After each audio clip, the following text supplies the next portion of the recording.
অনেকে বাবা মা বিধবা আছে যে সন্তানের কাছে যে বাবা মা অবহেলিত, এই সমস্ত সন্তানদের আমি বলি আজকে যে বাবা মায়ের জায়গা হয় না যে সন্তানের কাছে যে বাবার জায়গা হয় না, যে বাবা মায়ের জায়গা হয় না, খাবার হয় না, এই সন্তানগুলো মানুষ কি অমানুষ? জোরে চিল্লায় বলেন মানুষ কি অমানুষ? আমি গত মাস থেকে জরিপ করলাম, কয়েকটা বৃদ্ধ আশ্রমে গিয়েছি, দেখলাম বৃদ্ধ আশ্রমে যারা আছে অধিকাংশই শিক্ষিত মানুষের বাবা মা। মুসলমান গভীর মনোযোগ, বৃদ্ধ আশ্রমে গেলাম, দেখলাম অধিকাংশই হলো শিক্ষিত মানুষের বাবা মা, শিক্ষিত মানুষ। এরপরে যত অফিসে যাবেন ঘুষখোর সুদখোর হলো শিক্ষিত মানুষ, জিনা ব্যভিচার অন্যায়ের মধ্যে শিক্ষিত মানুষ। এই অশিক্ষিত মানুষগুলোই ভালো। আজকে শিক্ষার আলো জ্বালানো পরে যারা সুদ ছাড়তে পারে না, শিক্ষার আলো ভিতরে ঢুকানো পরে যারা ঘুষ ছাড়তে পারে না, শিক্ষার আলো নিয়ে যারা এই দুনিয়ার মধ্যে যারা লোভ লালসা বন্ধ করতে পারে নাই, এই শিক্ষা অর্জন করে কোনো লাভ নাই। ওর চাইতে আমার দিন মজুরি ভালা, ওর চাইতে আমার রিক্সা চালক ভালা, ওর চাইতে আমার মুসলমান বাবারা যারা অটো চালায় ইরাই ভালা। তোর মতো ঘুষখোর সুদখোরের দরকার নাই। জোরে জোরে চিল্লায় বলেন ঠিক কি না? আপনাদের কাছে জানতে চাই, সুদ খাওয়া হারাম না হালাল? জোরে, সুদ খাওয়া হারাম না হালাল? দেখবা মরণের ভয় যার অন্তরে ঢুকে যাবে, সে অন্যায় করতে পারে না। এই জন্য আমার নবীজি প্রথম জীবনে সাহাবীদেরকে বলেছিল, সাহাবীরা রে, তোমরা কেউ কবর জিয়ারত করো না, মাজার জিয়ারত করো না, কারণ এটা কি হবে, এটা পূজায় পরিণত হয়ে যাবে। আবার শেষ জীবনে নবী বলে গেছে, সাহাবীরা রে, তোমরা বেশি বেশি কবর জিয়ারত করো, মাজার জিয়ারত করো, কারণ কোন ব্যক্তি যখন কবরের পাশে দাঁড়ায় তার দুনিয়াবি মোহ কেটে যায়, পরকালের কথা চিন্তায় এসে যায়। কারণ আমার আপনজন শুয়ে আছে অন্ধকারে, কেমনে আছে, একবার কবরের পাশে যাবেন আপনি, সকালবেলা বাবার কবরটা জিয়ারত করবেন। আমার বিশ্বাস সারাদিন ঘুষ খাইতে পারবেন না, সুদ খাইতে পারবেন না, দাদার কবরের পাশে যে দাঁড়ায়া দু চোখের পানি ছেড়ে কাঁদবেন, বলবো আল্লাহ আমার দাদা দাদি কেমনে শুয়ে আছে, আল্লাহ এইরকম আমারও শুইতে হবে। মন মাটি বুকের পরে দিবে গো আল্লাহ, আল্লাহ আমি কেমনে থাকবো। কোন ব্যক্তি কবরের পাশে যে ব্যক্তি বেশি বেশি জায়গায়, যে ব্যক্তি কবর জিয়ারতের উদ্দেশ্যে, এই জন্য মুসলমান পিতা মাতা আপনজন যখন মারা যায়, আমার নবীজি বলছে 7টা হক হলো পিতার ইন্তেকালের পরে, আর 7টা হক হলো পিতা মাতার মৃত্যুর আগে। তার মধ্যে 7টার মধ্যে 1 নম্বর হলো বেশি বেশি তাদের জন্য সওয়াব রেসানো করা, 2 নম্বর হলো তাদের জন্য মুসলমান মাগফিরাত কামনা করা, 7 নম্বর হলো তাদের জন্য বেশি বেশি করে সময় সুযোগ করে বেশি বেশি করে বাবা মার জিয়ারত করা। কারণ কোন ব্যক্তি যখন কবর জিয়ারত করতে যায়, মাজার জিয়ারত করতে যায়, তার অন্তরের ভিতরে ভয় জাগে। আর আমার দেশের কিছু আলেমরা কয় মাজার ভেঙ্গে দাও, কবর ভেঙ্গে দাও, কারণ কবর জিয়ারত করো, মাজার জিয়ারত করো, দুনিয়াবি মোহ কেটে যাবে, পরকালের কথা চিন্তা এসে যাবে। প্রথম জীবনে নবী বারণ করেছিল, শেষ জীবনে নবী তাগিদ দিছে। এমন কেম্মা জানাই সে সিদ্দিকা বলে, একদিন রাত্রে আমি আমার নবীর ঘরে পাই না, আমি খুঁজতে খুঁজতে চলে গেলাম গভীর রাত্রে, নবী কোথায়? নবীকে দেখলাম জান্নাতুল বাকি, যেখানে 10,000 সাহাবী শুয়ে আছে। আমার নবীজি দেখি হাত উঠায় নবী অজার নয়নে কাঁদতেছে, আল্লাহ আমার সাহাবীরা শুয়ে আছে, তুমি তাদেরকে জান্নাতের উচ্চ মাকাম দান করো আল্লাহ। আল্লাহ আমাদের এসে বলেন, আমি দেখেছি আমার নবীজির দাড়ি মুবারক ভিজে ভিজে, আমার নবীজির দাড়ি মুবারক ভিজে ভিজে পানি হাতের উপরে পড়ে। আমি আমার নবীকে নিজেকে দেখছি জিয়ারত করতে। আর আমার দেশের ওলামা ইকরাম এখন ইসরায়েলের দালাল গুলো বলেন মাজার ভেঙে দাও, মাজার গুড়ি করে দাও।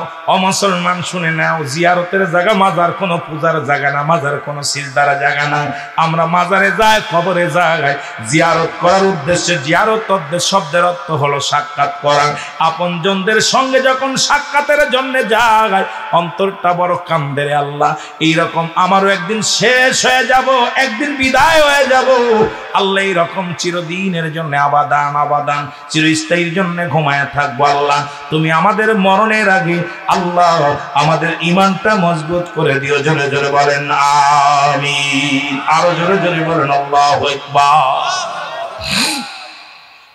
আমি যে কথা বলতেছিলাম, আমি আলোচনায় চলে যাই। মুসলমান শোনো, আল্লাহর মাহবুব বান্দা বললেন, তুমি বেশি বেশি মালাকুল মউতের চিন্তা করো। মউত মউত, মরণ আসবে, রাত্রে হতে পারে, দিনে হতে পারে, সকালে হইতে পারে, বিকেলে হইতে পারে, যে কোনো সময় তোমার মরণ, যে কোনো সময় তোমার মালাকুল মউত তোমার সামনে হাজির হয়ে যেতে পারে। মুসলমান শুনে নাও আমার বাবারা, শুনে নাও আমার দাদু ভাইয়েরা, শুনে নেন আমার বাজানেরা, দিলের কান্ডা লাগায় শোনেন।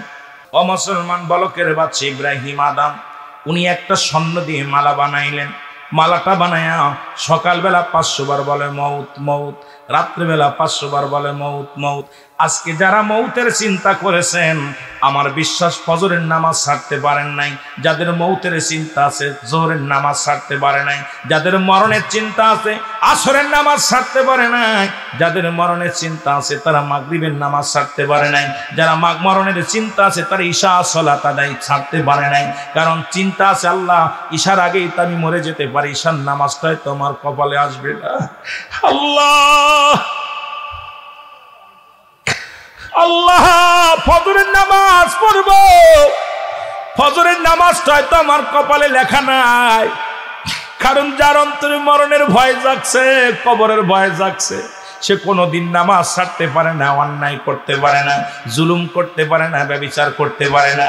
আজকে কেন নামাজি নাই, ইমানদার নাই? কারণ আমাদের অন্তরের ভিতরে মরণের ভয় নাই। জোরে বলেন ঠিক কিনা?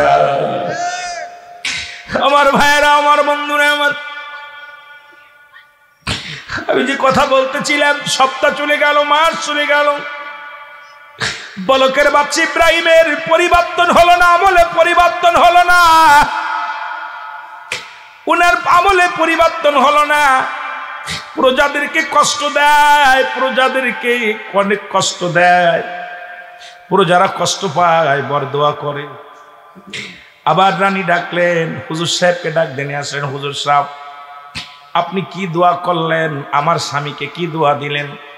এখন তো দেখি আমার স্বামীর মরণের ভয় নাই, আরো চক্রবৃদ্ধি অন্যায় করে, আরো বেশি উগ্রপন্থী হয়ে গেছে, এখন কি করা যায়? ডাক দিলেন বালকের বাচ্চা ইব্রাহিমকে। ইব্রাহিম আদম শোনো। ইব্রাহিম আদম বলে, হুজুর কি বলতে চান?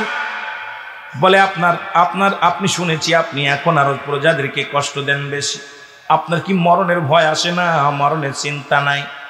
বলে, না না, আমার ভিতরে কোনো মরণের চিন্তা আসে না, আমার ভিতরে কোনো মরণের ভয় আসে না। মুসলমান শোনো, শুনে নাও, দিলের কান্ডা লাগায় শোনো। এবার আল্লাহর ওলি বললেন, মাহবুব বান্দা বলেন, হুজুর আপনার আমি একটু পরীক্ষা করতে চাই, এই চেয়ারটা একবার, এই চেয়ারটার মধ্যে আমার একটু বসার সুযোগ করে দেন, আমি দেখবো আপনার চেয়ারেরই দোষ নাকি কপালের দোষ। কারণ টাকা পয়সা ধন সম্পদ পাইয়া, আহারে খোদার বান্দা, কার প্রেমে আসো বান্দা, একদিন হবে আন্দার ভাবে বোঝা যায়। যে সময়টা চলে যায় আপনার আমার, এই সময়টা কোনদিন আর ফিরে আসবে না। ও দাদু ভাইয়েরা, দিলের কান লাগায় শোনো। এবার ইব্রাহিম আদম কি করলেন? বলে, হুজুর এই চেয়ারটা ছাড়বেন না। উজির কয়, চেয়ারটা ছাড়বেন না। বলে, হুজুর আমার একটা সপ্তাহের জন্য চেয়ারটা দেন, আমি একটু দেখব আপনার কপালেরই দোষ নাকি চেয়ারের দোষ। চেয়ারের দোষের মধ্যে একটু বসে দেখবো। কয় না, দুদিনের জন্য দেন না, 3 দিনের, একদিনের জন্য দেন। কয় না, তাহলে আমার একটা দিনের জন্য, আমাকে একটু একটা দিনের জন্য সুযোগ দেন। ঠিক আছে। এবারে একদিনের জন্য চেয়ারখানা দিলেন। এই বালকের বাচ্চা ইব্রাহিম আদমের চেয়ারের মধ্যে আল্লাহর মাহবুব বান্দা বসলেন। বসে বললেন, হুজুর কোথায় জল্লাদ, কোথায় জল্লাদ রে, জলদি আয়। জল্লাদ চলে আসলেন। বলে, যারা তাকে গ্রেফতার করো, পাহারাদার যিনি আছো প্রহরী শোনো, উজির তাড়াতাড়ি বাদশাকে গ্রেফতার করো। বলে, হুজুর আমি কেমনে গ্রেফতার করবো? সারা জীবন যার হুকুম মান্য করলাম, সারা জীবন যার গোলামি করলাম, আজকে তার হুকুমে কত মানুষের হাতে আনকাপ পরাইলাম, আজকে কেমনে আমি তার হাতে আনকাপ পরাইব? বলে, যেহেতু এই চেয়ারটা তোমরা চেনো? বলে, চিনি। কয়, এই চেয়ারে কে বসে? কয়, রাজা। কয় যেহেতু আমি এখন বসেছি, বলো আপনি কে? বলে আপনি একজন আল্লাহর মাহবুব বান্দা। বলে না না, যেহেতু আমি চেয়ারের মধ্যে বসেছি, এখন আমি প্রধানমন্ত্রী, এখন আমার হুকুম চলবে, আর তোমরা আমার প্রজা, আমি তোমাদের রাজা, সুতরাং এখন রাজ সিংহাসন আমার দখলে, আমি যেটা বলবো এটাই তোমাদের পালন করা লাগবে। জোরে বলেন আল্লাহু আকবার। আমার ভাইয়েরা আমার, খেয়াল করবেন, খুব খেয়াল করবেন।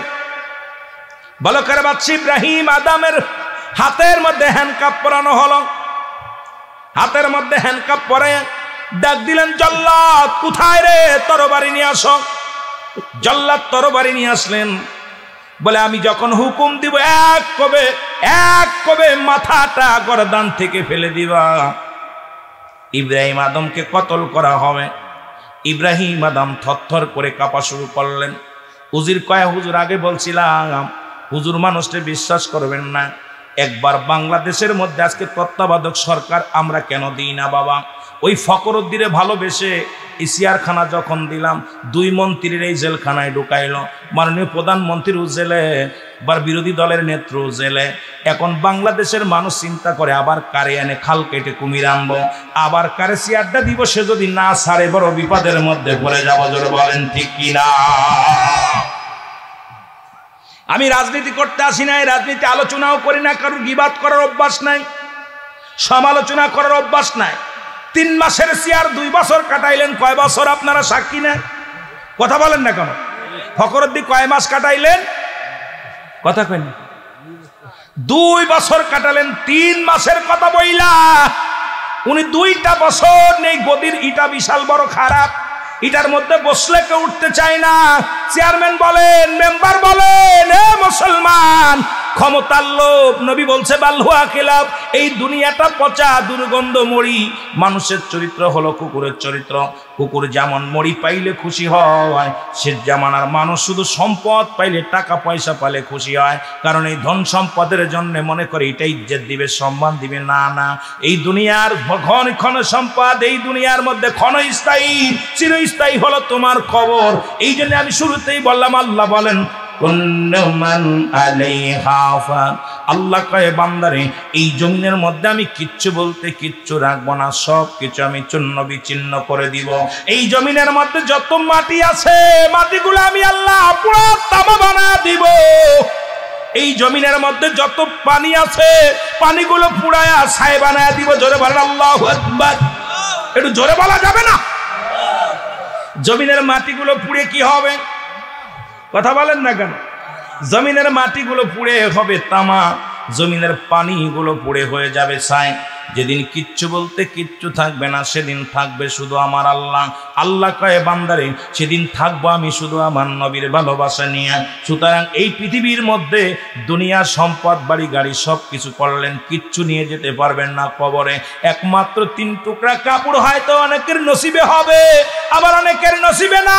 ও মুসলমান, আজকে দেখলাম আদালতে পরক্রিয়া করতে যায়, পরক্রিয়া প্রেমিকের জন্য 3টা সন্তান রেখে স্বামীকে হত্যা করেছে বিবি। আদালতে রায় হয়েছে যাবজ্জীবন জেল। কোথায়? ওই রংপুরের জমিনে, নাটোরের জমিনে। মুসলমান, বড় লজ্জা লাগলো। মুসলমান শোনো, মাঝে মাঝে কষ্ট হয়। এখন ডাক দে বলে, তোর কি ক্ষতি করেছে, আমার জীবনটা নষ্ট করে দিলি। দেখলাম একটা ছেলে 2টা মেয়ে, এরপরও অন্য পুরুষের আসক্ত হয়ে গেছে। মুসলমান শুনে নাও, কারণ আমার সমাজ, আমার জাতি আজকে নষ্ট হয়ে যায়। মুসলমান, আরে মুসলমান, মানুষের দিলে কোনো মায়া নাই, মমতা নাই, মানুষজন কেন নিষ্ঠুর হয়ে গেছে? এই নিষ্ঠুর হওয়ার জন্য দায়ী করি আমার ফ্যামিলি, দায়ী করি আমার সমাজ। এ মুসলমান শুনে যাও, এই জন্য শিক্ষানীতির অবস্থা এত কাহিল। আজকে যতই বক্তারা গাফাগাফি করে শুনে নাও, শিক্ষানীতি এমন ভাব করবে যা দ্বারা ফ্যামিলির ছেলে মেয়ের উগ্রপন্থী হয়ে যাবে। ছেলেগুলোই কন্ট্রোল করতে পারবে না, মেয়েগুলো কন্ট্রোল করতে পারবে না, ভাইকে কন্ট্রোল করতে পারবে না।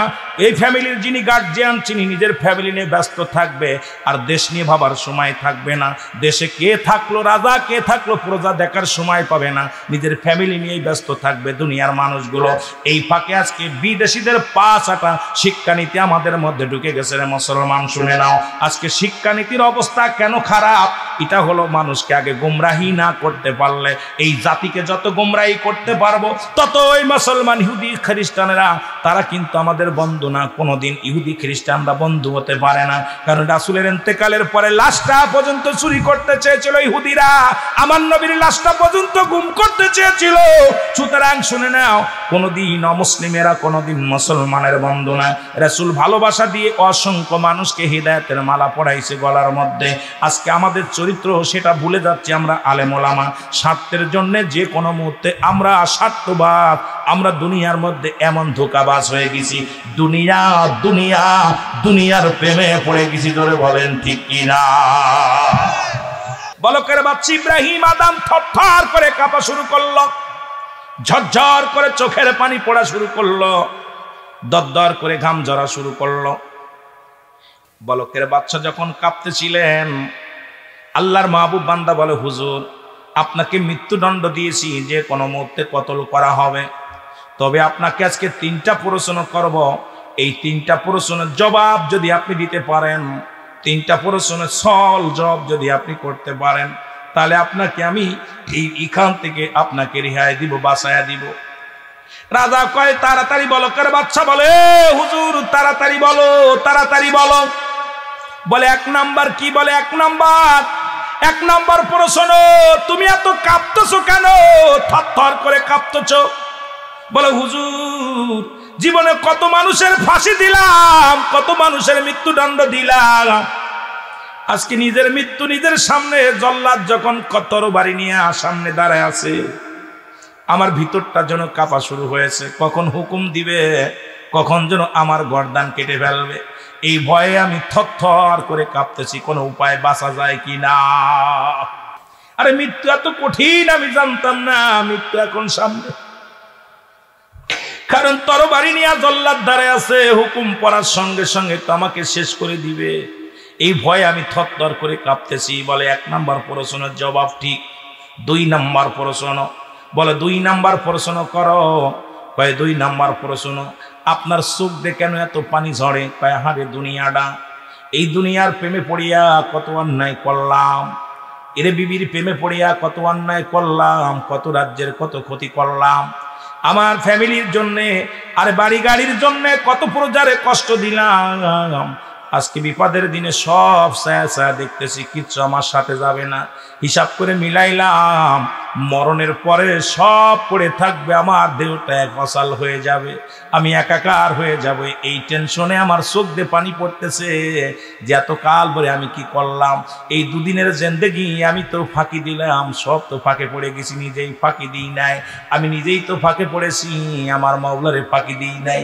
এই ভয়ে আমার চোখ দিয়া পানি পড়ে যে আমি তো নিজেই ঠকে গেছি, আমার জীবনটা শেষ করে দিলাম। 80 বছরের জিন্দেগিতে কত অন্যায় করলাম, আমার খোদারে চিনলাম না। আল্লাহর মাহবুব বান্দা বলে, ঠিক আছে, দ্বিতীয় প্রশ্নের জবাব তুমি ঠিক বলেছো। নাম্বার 3, তোমার গা দিয়ে কেন তোমার ঝরঝর করে ঘাম ঝরে, দরদর করে ঘাম ঝরে? বলে পেরেশানিত হয়ে গেছি, কোনো উপায় বাঁচা যায় কিনা, এত টেনশনে আছি, জীবনে এমন পরিস্থিতির শিকার হয় নাই। এখন তো আজরাইল আমার সামনে কারা, বড্ড ভয় লাগে, কোনো উপায় বাঁচা যায় কিনা, কোনো বুদ্ধি কাজ হয় না, কোনো মেমোরিতে কাজ করে না, কারণ কোনো উপায় বাঁচা যায় কিনা বুদ্ধি খাটাইতেছি, এই জন্য টেনশনে আমার ঘাম ঝরে। বাদশা বলার সঙ্গে সঙ্গে বালকের বাচ্চা যখন বললেন, আল্লাহর মাহবুব বান্দা বলে, বাচ্চা 3টা প্রশ্নের জবাব তুমি ঠিক দিছো, এই নাও রাজ সিংহাসন, তুমি নাও, তোমার রাজ সিংহাসন দরকার নাই, কারণ তোমার সারা জীবন বলে তুমি মৌত মুখে বলেছো, অন্তর থেকে একবারও মরণের চিন্তা করো নাই। যদি অন্তর থেকে মরণের চিন্তা করতা, দুনিয়ার মধ্যে কোনোদিন তুমি অন্যায় পথে পা বাড়াইতে পারতা না। সুতরাং তোমার মরণের ভয় মিনিটের মধ্যেই, তোমার মরণের ভয় অন্তরে থাকছে, এই নাও তোমার রাজ সিংহাসন, এটা আমার দরকার নাই, তুমি লাও। এর ইব্রাহিম ইব্রাহিম আদম ডাকতে বলে, হে আল্লাহর ওলি, যে সিংহাসনে বসলে আমার মাবুদকে ভুলে যায় রে, যে চেয়ারের মধ্যে বসলে আমার মরণের চিন্তা হয় না, যে চেয়ারের মধ্যে বসলে আজ থেকে একদিনও আমি ইব্রাহিম আদম আর এই চেয়ারের মধ্যে বসবো না। হায়রে, আমি জঙ্গলে আমার ঠিকানা, আজকে বিপদে পড়ে দেখলাম কেউ আমার নয়, বিবি নাই, ছেলে নাই, মেয়ে নাই, আপনজন নাই, প্রতিবেশী নাই। যেহেতু আমার কামাই আমার নিজেরই করা লাগবে, আজ থেকে আমি আর সিংহাসনে বসবো না। আজ থেকে কোথায় আছো প্রজারা রে, তোমাদের যা ইচ্ছা তাই নিয়ে যাও, তোমাদের যা ইচ্ছা তাই নিয়ে যাও। আমি বলো কেরে বাদশা, আর একটা মিনিটের জন্য ওই রাজ সিংহাসনে বসবো না। জোরে জোরে চিল্লায় বলা যাবে না মারহাবা, আর একটু জোরে জোরে চিল্লায় বলা যাবে না মারহাবা। ঈসা আলাইহিস সালাম যখন ফল আনতে গেছে, জনম দুঃখিনী মা গো মরিয়ম আলাইহিস সালামের কাছে আজরাইল আলাইহিস সালাম এসে হাজির হয়ে গেছে। আজরাইল ডাকতে বলে, আসসালামু আলাইকুম মরিয়ম, ও মরিয়ম, আমার আল্লাহ আমারে পাঠাইছে, এখনই তোমার চলে যাওয়া লাগবে, বিদায়ের ঘন্টা বেজে যাবে। মরিয়ম আলাইহিস সালাম বলে, আজরাইল,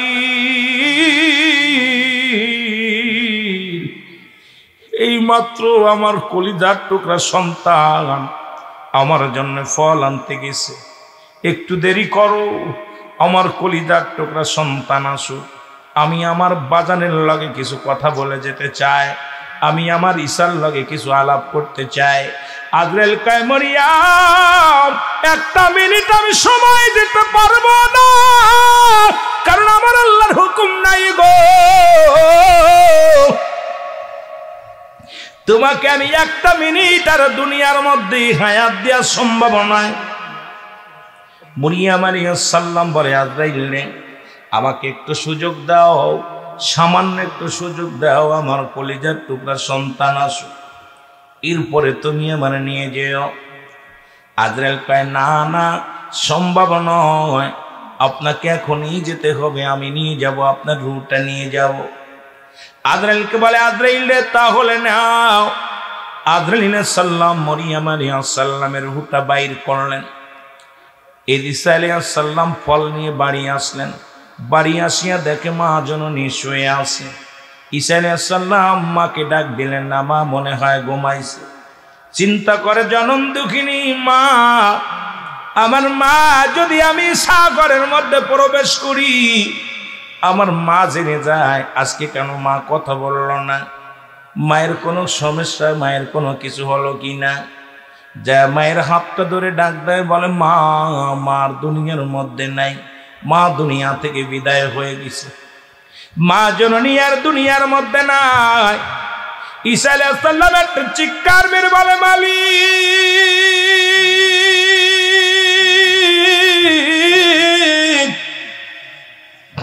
তুমি আমার দুঃখী মাকে নিয়ে গেলা। মায়ের সনে একটা কথাও বলতে পারলাম না রে আল্লাহ।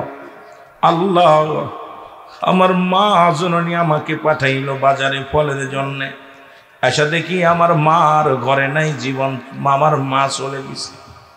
আল্লাহ, তুমি যেহেতু আমাকে এই পৃথিবীর মধ্যে জিন্দাকে মরাটাকে জিন্দা বানানোর ক্ষমতা দিয়েছ, আমার আল্লাহ একটু সুযোগ দাও, আমি মায়ের সঙ্গে কথা বলতে চাই। জোরে বলো আল্লাহু আকবার।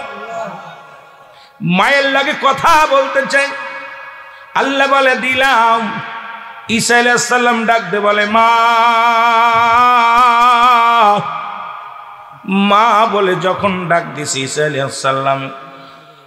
আলাইহিস সালামের মা মরিয়ম আলাইহিস সালাম লাফ দৌড়ছে, কয়, বাবা গো, তুমি আইছো, ফল নিয়ে আইছো? কয়, হ্যাঁ। ফল হাতের মধ্যে নিতে গেছে, কয়, না মা, এই দুনিয়ার ফল আমার আল্লাহ তোমার জন্য চিরবন্ধ করে দিছে, আর ফল খাইতে পারবা না মা, তুমি আর শরিয়াতে এই জগতের মধ্যে নাই, আমি শুধু তোমাকে জাগাইছি মাগো, তোমাকে ডেকে উঠাইছি। আমি জানতে চাই আজরাইল আলাইহিস সালাম আমার মায়ের সঙ্গে কি রূপ ব্যবহার করেছে, এটা জানতে চাই। মরিয়ম ডাকতে বলে, বাবা ঈসা, ওই আজরাইল যখন রূহটা আমার নিচে, আমি অনেক কষ্ট পেয়েছি রে, আমার কলিজাটা ছিঁড়ে গেছে, সমস্ত গায়ের মধ্যে ব্যথা যন্ত্রণা। ঈসা আলাইহিস সালাম ডাকতে বলে, আজরাইল তুমি আমার মায়ের সাথে কি রূপ ব্যবহার করছো? আল্লাহ আজরাইল তাড়াতাড়ি যা, ঈসা আলাইহিস সালাম ডাকছে তার মায়ের জন্য, ধরে যা। আজরাইল আলাইহিস সালাম চলে আসছে, আসিয়া ঈসা আলাইহিস সালামকে ডাক দিয়ে বলে, আসসালামু আলাইকুম হুজুর। সালাম বিনিময়, কালাম বিনিময়। ডাক দিয়ে বলতেছে, ও মুসলমান। ঈসা নবী ডাক দিয়ে বলে, আজরাইল আমার মার রূহটা তুমি কেমনে বাহির করেছো আমাকে বলো। বলে, হুজুর পৃথিবীর মধ্যে সবার রূহটা আমি বাইর করতে দুনিয়ার মধ্যে আসি না, এই পৃথিবীর মধ্যে একমাত্র ইমানদারের জানটা বাইর করার জন্য জমিনের মধ্যে আমি আগমন করি। আসমানে থাকে আমার মাথা, জমিনে থাকে আমার পা মোবারক। এই পৃথিবীর সমস্ত পানি যদি আমার মাথায় ঢেলে দেওয়া হয়, একটু পানি জমিনের মধ্যে গড়ায় পড়ে না। আমি এত বড় দানব, এত বড় দানব গণবী। আপনার মায়ের মৃত্যু হয়েছে, মায়ের কোলে দুধ খাইতে খাইতে সন্তান যেমনি ঘুমায় যায়, তদ্রূপ আপনার মায়ের জানটা আমি কবজ করেছি। আপনার মাকে কোনো কষ্ট দিই নাই, কোনো যন্ত্রণা দিই নাই। আপনার মায়ের রূহটা নিছি অতি আসানে, শুধু হাতখানা রেখেছিলাম মাথার উপরে। আর ঈসা আলাইহিস সালামের মা মারিয়াম আলাইহিস সালাম ডাকতে বলে, আজরাইল ওরে এই মৃত্যু যদি হয় এত কঠিন নয়, এই সহজ মৃত্যু যন্ত্রণায় আমি সহ্য করতে পারি না। যাদেরকে তুমি কষ্ট দিয়ে আরো উঠা নিয়ে যাও, যাদের সঙ্গে দুর্ব্যবহার করো, যারা মরণের সময় যাদের পায়খানা করে দেয়, যারা প্রস্রাব করে দেয়, মরণের সময় যাদের জিহ্বা বাইর হয়ে যায়, তাদের মরণটা কত কঠিন হয় রে আল্লাহ। কত মানুষের দাপন করাইলাম, কত মানুষের কাপন পরাইলাম, কত মানুষের জানাজা পড়াইলাম রে, কত মানুষের গোসল করাইলাম। কত মানুষ গোসল করতে যায় দেখি পায়খানা করে দিছে, প্রস্রাব করে দিছে।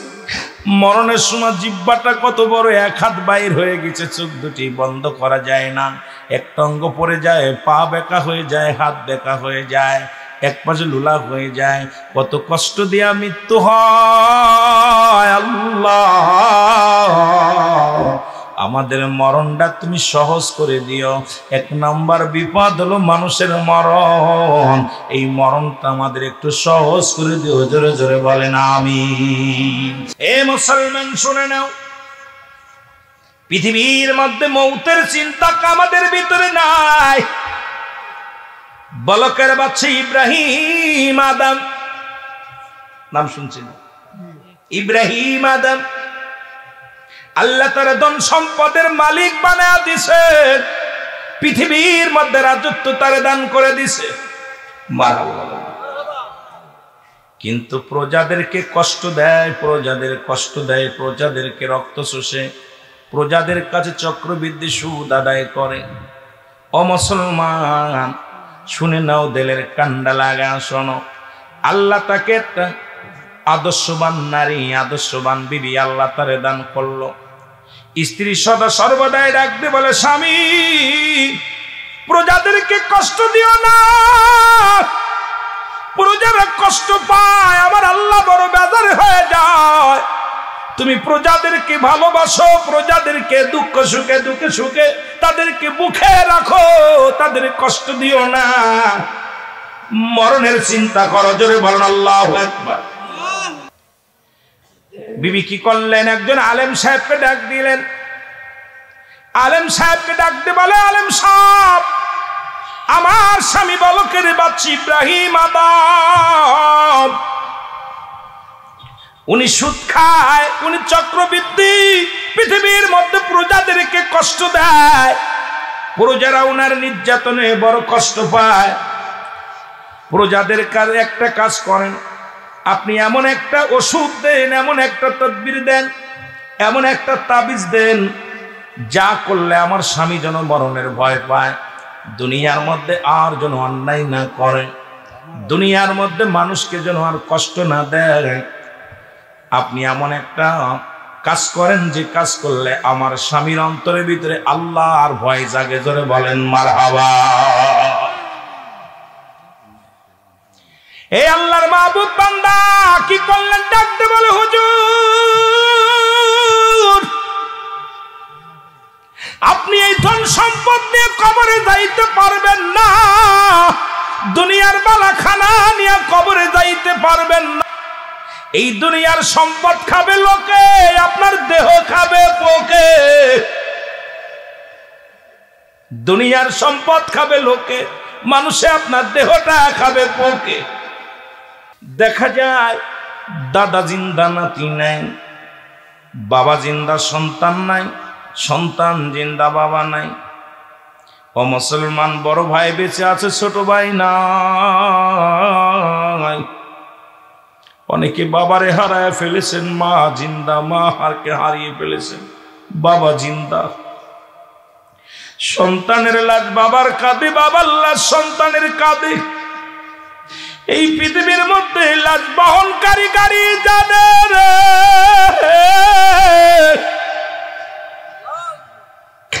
এই বাবার লাশটা কত ভারী, সন্তানের লাশ কত ভারী। ও মুসলমান, চলচতরি করে বাঁচা সম্ভব নয়। মানুষের মৃত্যু হয় দুইটা টাইমে, একটা হলো রাতের বেলা, একটা হলো দিনের বেলা। একটা হলো দিনের বেলা, একটা হলো রাতের বেলা। ও বান্দা শুনে নাও, রাত শুরু করেছে আমার আল্লাহ নামাজ দিয়া, দিন শুরু করেছে আল্লাহ নামাজ দিয়া। দিনের শুরু হলো ফজর। ও বান্দা, ফজরের 2 রাকাত সুন্নাত নামাজ তুমি আদায় করলা, সঙ্গে সঙ্গে তুমি আমার নবীর প্রেমিক হয়ে গেলা। 2 রাকাত ফরজ নামাজ যখন আদায় করলা, সঙ্গে সঙ্গে তুমি আমার আল্লাহর গোলাম হয়ে গেলা। এখন আল্লাহর গোলাম যে ব্যক্তি হয়ে যায়, নবীর প্রেমিক যে ব্যক্তি হয়ে যায়, দুনিয়ার মধ্যে কোনো ভয় তার থাকতে পারে না। জোরে বলেন ঠিক কিনা? দিনের মধ্যে যখন তার মৃত্যু হয়ে যায়, ও মুসলমান, দিনের মধ্যে যখন মরণ হয়ে যায়, ওই ব্যক্তির মরণ দেখায় আমার আল্লাহর গোলাম, আমার রাসূলের প্রেমিক রে মুসলমান। দিনের মধ্যে মৃত্যুবরণ করি নাই, রাতের মধ্যে মৃত্যুবরণ করবের মধ্যে কোনো সন্দেহ নাই। দিনটা কাটাইলাম, আমার আল্লাহর অক্সিজেন নিলাম, এই পৃথিবীর মধ্যে তার জমিনটার মধ্যে পাড়াইলাম, তার দিয়া নিয়ামতগুলো খাইলাম, তার নিয়ামতগুলো আলো বাতাস ভোগ করলাম। বান্দারে কত নিয়ামত আমার আল্লাহর দুনিয়ার মধ্যে। আজকে লাইট জ্বালাইলেন, ট্যাক্স দেওয়া লাগবে, টাকা দেওয়া লাগবে। মাইক চালাইতেছেন, মাইকের খরচের টাকা দেওয়া লাগবে। কিন্তু আমার আল্লাহ কত সুন্দর মাইক দিছে, কত সুন্দর লাইট দিছে। একটা অক্সিজেন, মুসলমান শুনে নাও, কত অক্সিজেন তুমি নিলা।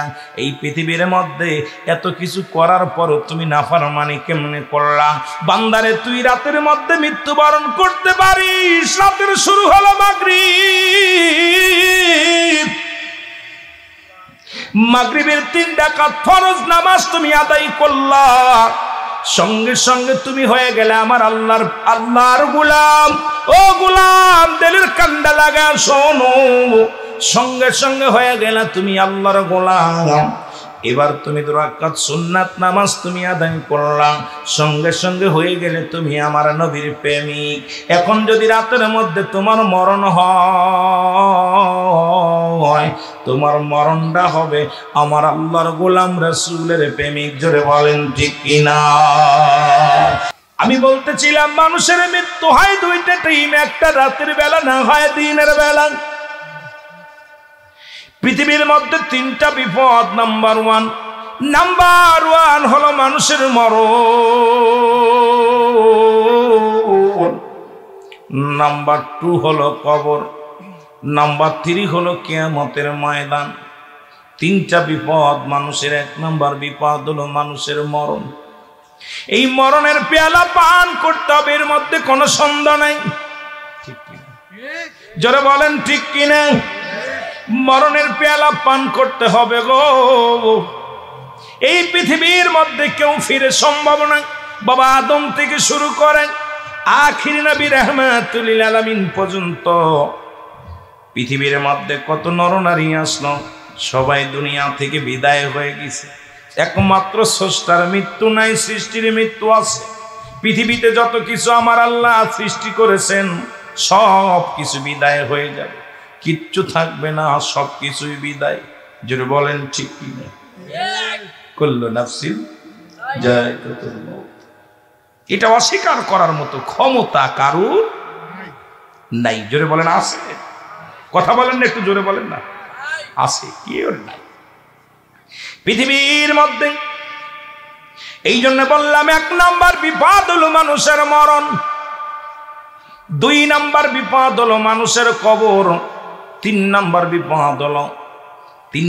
বিপদ হলো কিয়ামতের ময়দান।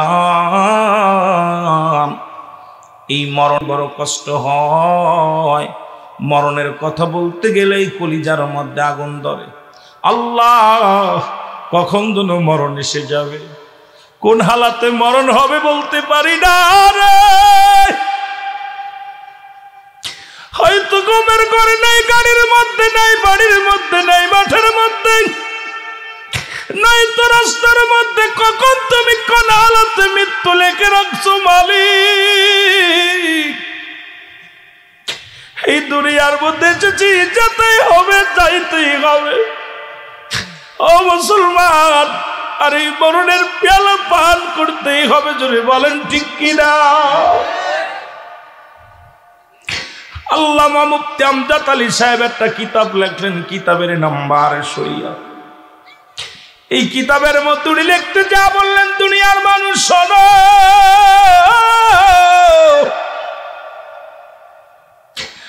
মানুষের সহজ মৃত্যু হয়, সব চাইতে সহজ মৃত্যু হয় যেটা 70টা তাজা উটের গায়ের চামড়া জবাই না করিয়া উল্টো দিকে টান দিয়া লবণ আর মরিচ লাগায় দিলে যতটুকু যন্ত্রণা হয়,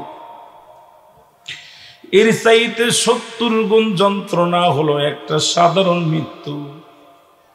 এখন আমরা অনেকেই মরণকালে পায়খানা করে দিই, অনেকেই মরণকালে প্রস্রাব করে দেয়, অনেকেই মরণকালে চোখ দুটি বড় বড় হয়ে যায়, অনেকের মরণের সময়, আমার দাদু ভাইয়েরা শুনে নাও, অনেকেই মরণের সময় জিহ্বা বাইর হয়ে যায়। তাদের মৃত্যুটা কত কঠিন হয়। সহজ মৃত্যু যদি এত কঠিন হয়, কঠিন মৃত্যুটা কত কঠিন হয়। ও দাদু ভাইয়েরা শুনে নেন, এই জন্য মরণ থেকে বাঁচা সম্ভব নয়। জোরে জোরে চিল্লায় বলেন ঠিক কিনা?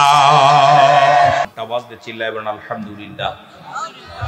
আজকের এই মাহফিল থেকে সালাম ও কদম মুছি জানাই কুল কায়নাতের নবী, নবীদের নবী, রাহমাতাল লিল আলামিনের পবিত্র কদম মোবারক। সালাম ও কদম মুছি জানাই বাংলাদেশের অসংখ্য হক্কানি ওলি আল্লাহদের কদম মোবারকে।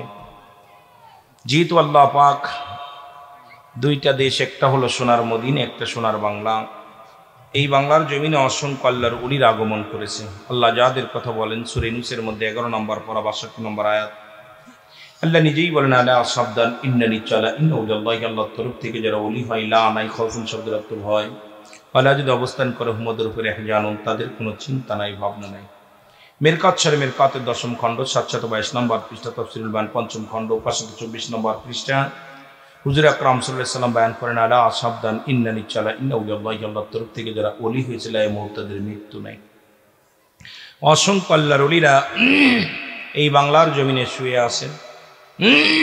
প্রত্যেকের পুত পবিত্র কদম মোবারকে সালাম কদম মুছি। সালাম জানাই আজকের মাহফিলের সম্মানিত সভাপতি সাহেব আলহাজ কারি জনাব মোহাম্মদ আব্দুল মুকিত সাহেব, আজকের মাহফিলের প্রধান অতিথি জনাব হযরত মাওলানা হাফিজ মারজান আহমেদ চৌধুরী ফুলতুলি সাহেব কেবলা আহলে বায়াত। আজকের মাহফিলের সম্মানিত অতিথিবৃন্দ, আজকের মাহফিলের যে সমস্ত মেহমান আছে তাদের মধ্যে আমার পরেই আসবেন আজকের যে আন্তর্জাতিক খ্যাতি সম্পন্ন বক্তা, তরুণ উদীয়মান সুমিষ্টিভাষী বক্তা, অত্যন্ত সুন্দর আলোচক, বাংলাদেশের আইকন, অত্যন্ত তাকে নিয়ে আমি গর্ব করি। আমার ছোট ভাই, স্নেহের ছোট ভাই, অত্যন্ত সুন্দর আলোচনা করেন জনাব হযরত মাওলানা করিম মোহাম্মদ শামীম হোসাইন রেজা আল কাদরি সাহেব। আজকের মাহফিলের বিশেষ বক্তা যারা ছিলেন জনাব মোহাম্মদ শামসুল হক সাহেব, জনাব হাফেজ এ ওহাব সাহেব, জনাব হাফেজ মোহাম্মদ আব্দুল বাসিত আশিকি সাহেব, জনাব হযরত মাওলানা কারি খাইরুল ইসলাম সাহেব, অন্যান্য ওলামা ইকরাম, মসজিদের ইমাম, সব মুসল্লিগণ, সামনের উপবিষ্টান শিকান জিয়াকির আমদান প্রাণ মুসলমান ভাই বন্ধুগণ, দিগার ওলামা ইকরাম, সকলকে সালাম জানা আসসালামু আলাইকুম রাহমাতুল্লাহি ওয়া বারাকাতুহু। পায়ের নিচে কি দেওয়া? আপনার ওই কয়েল দিয়ে নাকি? মশার কয়েল ধোয়া আসে কোথা থেকে? বিশেষ করে কয়েল থাকলে কয়েল ছড়াই দিয়ে। তো মহান আল্লাহর দরবারে শুকরিয়া আদায় করি। অত্যন্ত সুন্দর একটা মাঠ, অতিও সুন্দর একটা মাঠ। এটা শ্রীমঙ্গলের ভিতরে, তাই তো? শ্রীমঙ্গল থানা, কমলগঞ্জ থানা, জেলা কি? মৌলভীবাজার জেলা। এক দেশের গালি এক দেশের বলি। আমি রুহুল আমিন সিদ্দিকী, আমার বাড়ি আপনাদের থেকে প্রায় 650 কিলোমিটার দূরে। ঢাকা থেকে আপনার 250 কিলো দূরে মাগুরা। অনেক দূর থেকে আপনারা নিয়ে আসছেন। আমিও নিজে অসুস্থ, বিকাল থেকে প্রচণ্ড অসুস্থ হয়ে গেছি। আসরের পর থেকে এ পর্যন্ত কয়েকবার অসুস্থ হয়ে পড়েছি। মহান মালিকের দরবারে শুকরিয়া আদায় করি যে 2-4টা কথা যদি বলতে পারি আলহামদুলিল্লাহ। তা আপনারা আমাকে চেনেন, আমি এত বড় ভাইরাল বক্তা না, জান্নেওয়ালা না, বন্নেওয়ালা না। আকাশের নিচেই জমিনের উপরে আমার মতো নরাধনকে দিয়ে আল্লাহ যদি 2-4টে কথা বলার সুযোগ দান করে, এটা জ্ঞান আসতেছে কিছু। তো বিশেষ করে এই জন্য আমি আপনাদেরকে বলি যে মহান আল্লাহর দরবারে আমি যেটা জানি আপনারা সেটা জানেন না, আপনারা যেটা জানেন আমি সেটা জানি না। জানার কোনো শেষ নাই, বলারও কোনো শেষ নাই। বর্তমান আমলের অভাব। বন্নেওয়ালা পাওয়া যায়, জান্নেওয়ালা পাওয়া যায়, কিন্তু মান্নেওয়ালার অভাব। জোরে বলেন ঠিক কি না? মান্নেওয়ালার খুব অভাব। আমরা আগের যুগে আলোচনা শুনেছি, উলামা ইকরামের মুখ থেকে আলোচনা শুনেছি, এরকম কোরআন হাদিস দিয়ে কথাবার্তা বেশি বলে নাই। একটা বিষয় ভিত্তির উপর আলোচনা করেছে, মানুষ কিন্তু আমলের দিকে ধাবিত হয়েছে। মানুষের অন্তর তাজা হয়েছে, বেনামাজি নামাজি হয়েছে, বেপর্দা মানুষ পর্দাশীল হয়েছে, সুদখোর হালালখোর হয়েছে, ঘুষখোর হালালখোর হয়েছে। এই মানুষগুলো বাবা মার খেদমত করেছেন, কিন্তু এখন বর্তমান মোড়ে মোড়ে ওয়াজ, কিন্তু মানুষের চরিত্র পরিবর্তন হয় নাই। যেটা বলেন ঠিক কিনা? পরিবর্তন হয়েছে। 1,88,000 না 88,000 মনে হয় সম্ভাবনা। গতকালকে দেখলাম বাংলাদেশে পীর, বর্তমান পীর ব্যবসায়ী 1,88,000। অবাক তথ্য শোনেন যে তাদের পিসা, এই যে আপনারা আবার বলতে পারেন আপনার পাইলেন কই? পাইলাম হলো এই যে জন্মনি বন্ধন, আপনার এই ভোটার আইডেন্টি কার্ড করছে না, তা পিসা লেখছে পীরগিরি। কি লেখছে? পিসা লেখছে কি? পীর ব্যবসায়ী। বলছে কি পীর ব্যবসায়ী। রাগ করেন না, আমিও কিন্তু পীর মুরিদি করি। তা দেখলাম 1,88,000 হচ্ছে বাংলাদেশে পীর, কিন্তু কামেল পীর হেরিকেন ধরায় পাওয়া যাচ্ছে না। নাকেশ পীরের অভাব নাই, কামেল পীরের গুরুত্ব অভাব, এত অভাব যে সেগুলো আমাদের থেকে বিদায় নিছে। কামেল যারা এখন, যারা অধিকাংশ আছে, না থাকলে দুনিয়া চলতো না। কামেল পীর আছে, তবে নাকেশ পীরের অবস্থা খুব ভয়ঙ্কর। তদ্রূপ ওই রকম বেআমলি বক্তারও অভাব নাই। জোরে বলেন ঠিক কিনা? পিসা কি বক্তা, পিসা কি ওয়াজ করি। এই জন্য আমার বাবারা, ওয়াজ দিয়ে আমাদের ভিতরে তাসির আসতেছে না। কারণটা বুঝতেছি না, নিজেই বুঝি না। কারণ আমি যেটা বলতেছি আমি সেটা আমল করি না, আমি যেটা করতেছি আপনাদের সেটা বলি না। এই হলো অবস্থা। না সাধারণ পাবলিক আছে বড় বিপদের মধ্যে, যে বক্তা যেটা বলতেছে সেটা বক্তা নিজেই পালন করি না। এই জন্য আমাদের ওয়াজ দ্বারা কোনো পরিবর্তন হচ্ছে না, জাতি পরিবর্তন করা সম্ভব হচ্ছে না। ওই যে আমার আগের ছোট ভাই আলোচনা করলেন এবছর কামেল কমপ্লিট করছে, তা আমরা 2000 সালে কামেল কমপ্লিট করছি, তার মানে আমার থেকে 24 বছরের জুনিয়র। কথা বুঝেননি? দেখলে কি মনে হয় জুনিয়র? আমি 2000 সালে কামেল কমপ্লিট করছি, ছোট ভাই ওয়াজ করলেন, উনি এবছরে কামেল কমপ্লিট করছেন। তো বিশেষ করে ওই যে শরীফা থেকে শরীফ থেকে শরীফা আলোচনা করলেন। আমাদের দেশ এখন ওই কোনভাবে কি করতেছে অবস্থা, অন্য বিদেশিদের যে অবস্থা ছিল সেই অবস্থা বাংলাদেশে বিরাজ করতেছে। দাদু ভাই, আমি গত সপ্তাহে দেখলাম বাংলাদেশে একাধিক নারী বিবাহিত হয়েছে, বিশ্ববিদ্যালয়ের নারীরা মেয়ে বিবাহ হয়েছে। এর সাথে দুঃখজনক থাকতে পারে না, ছেলে বিয়া হয়েছে। নাউজুবিল্লাহ বলেন না। বন্ধু বিয়ে করে আনছে আর এক বন্ধুরে, বাবাই জিগায় মা বউ নিয়ে আইছি, দেখে আর একটা বেটা, কি ব্যাপার? এটাই তো বউ। তাহলে আমার সমাজ, আমার জাতিকে আমরা ওয়াজ করে করব কি? ওয়াজ আমাদের ব্যবসা, ওয়াজ আমাদের পেশা, ওয়াজ আমাদের নেশা।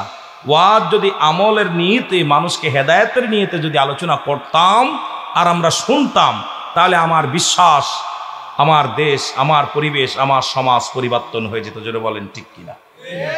কষ্ট পাচ্ছেন আপনারা? আমার ভাষা বুঝতে কষ্ট হয় বাবা? কথা বলেন না কেন? আমি কিন্তু আপনাদের ভাষা আমি বুঝি কম। আপনারা যখন কথা বলেন আঞ্চলিক ভাষায়, আমি কিন্তু বুঝতে কষ্ট হয়, তখন অনেক সময় চেয়ে থাকি, কিছু বলতে পারি না। কথা বুঝেননি? তো ওই রকম হয় একজন অশিক্ষিত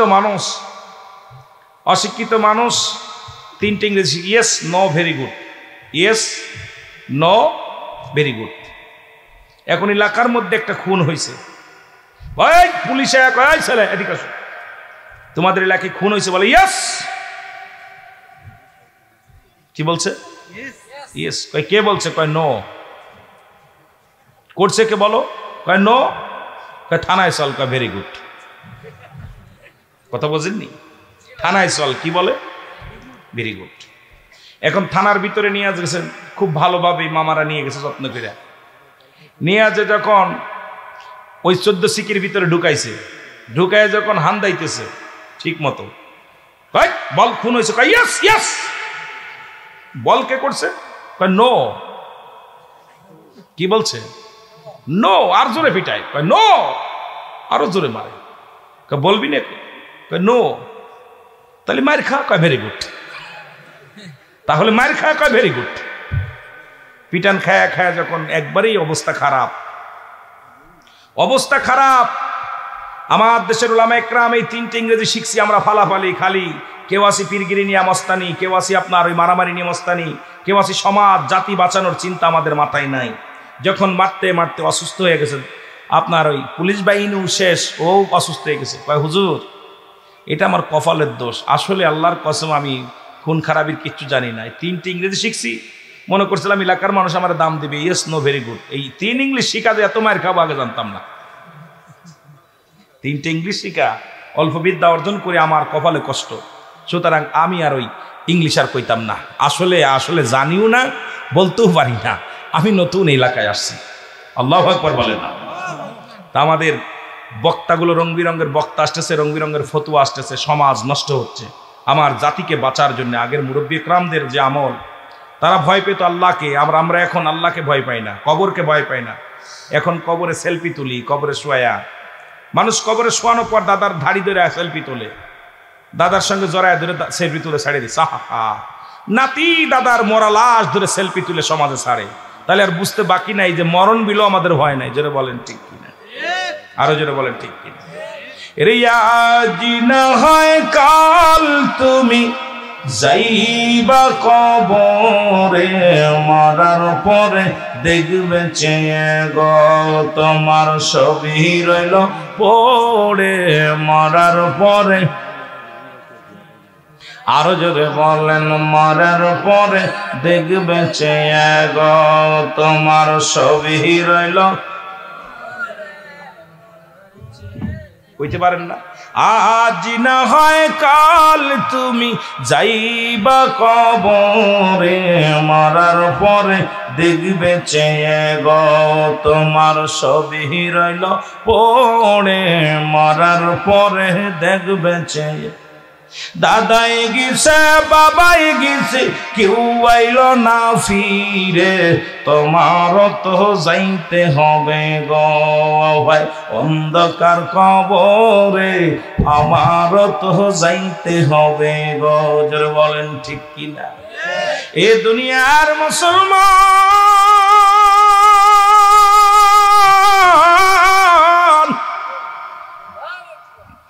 এ জীবন জীবন নয় এমন একটা জীবন আসবে যে দেশে গেলে বিচার হয় যে দেশে গেলে মানুষের হিসাব হয় যে দেশে গেলে মানুষ আর কোনোদিন ফিরে আসার সম্ভব নয় পৃথিবীর মধ্যে সেই দেশে যাওয়ার একটা সিরিয়াল নাই পৃথিবীর মধ্যে আসার সিরিয়াল আছে যার কোনো সিরিয়াল নাই কেউ বলতে পারেন কখন কার মরণ হবে কেউ বলতে পারি না কত মানুষ বিদেশের মাটিতে গেছে গো দেখি বিমানে করে হেলিকপ্টারে করে ওই আমার ভাইয়ের লাশ কফিনে ভরে বাংলার জমিনে পাঠাই দেয়া হয় কত বাবা মা স্বপ্ন দেখেছিল বিদেশে যে টাকা কামাইবে বাড়ি পরিবর্তন হবে ঘরের পরিবর্তন হবে ফ্যামিলির পরিবর্তন হবে ওই বাবার চোখের পানি দুনিয়ার জমিনে পড়ে সন্তানের লাশ কফিনের মধ্যে দেখে এই দুনিয়ার মুসলমান এই রকম আমিও আপনি থাকবো না দুনিয়া থেকে বিদায় হয়ে যাব এই জন্য একটু আমার সাথে জোরে জোরে চিল্লায় বলেন আমার মরণ আসিবে কখন কেউ তো জানি না আমার মরণ আসিবে এ আমি চলে যাব আমায় তোমরা ভুইলা যাইও না আমি চলে যাব না আমার মরণ আসিবে কখন কেউ তো জানি না আমার মরণ আসিবে কখন টাকা পয়সা দালান কোটা জাগা করেছি সব কিছু ফেলাইয়া আজি একাই চলেছি রে আমি সব কিছু ফেলাইয়া আজি একাই চলেছি আমি যাবার কালে ভেবে দেখি আমার কেহ নাই আমি যাবার কালে ভেবে দেখি আরো জোরে বলেন যাবার কালে ভেবে দেখি আমার কেহ নাই আমার মরণ আসিবে সবাই চোখের পানি ছেড়ে বলেন আমার মরণ আসিবে এই পৃথিবী চিরদিনই থাকার জায়গা নয় অন্ধকার কবর যে তোমার আসল ঠিকানা রে মানুষ অন্ধকার কবর যে তোমার আসল ঠিকানা আমি চলে যাব আমায় তোমরা ভুইলা যাইও না আমি চলে যাব ভুইলা যাইও না আমার মরণ আসিবে কখন কেউ তো জানি না আমার মরণ এ দুনিয়ার মুসলমান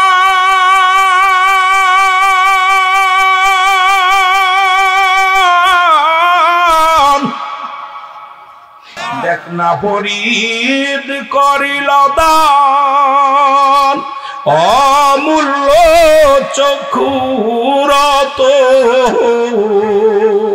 আর ইব্রাহিম সারিয়া দিল মহামূল্য সিংহাসন বলেন ইব্রাহিম সারিয়া দিল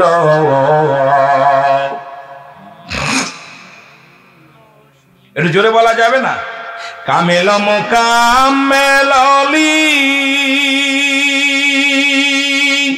ধর রে আসে কের দল আর ওই কদমে নিস্তার হইলে পাবি মৌলার দর্শন। আরে ওই কদমে নিসার হইলে পাবি মৌলার দর্শন। ইলমের বাহাদুরি সারো ধনের গৌরব তুমি, বলেন ইলমের বাহাদুরি সারো ধনের গৌরব তুমি, কামেলের পদ তলে জীবনটুকু দেও কুরবান। বলেন কামেলের পদ তলে জীবনটুকু দেও কুরবান। আল্লাহুম্মা, জোরে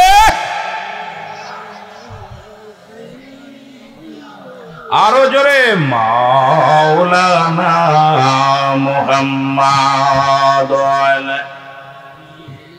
সাইয়্যিদিনা।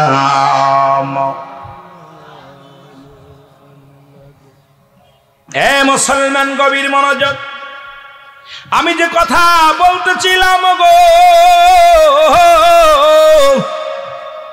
এই জন্য বাবাই বলতো মানুষের মতো মানুষ হইতে হবে গো।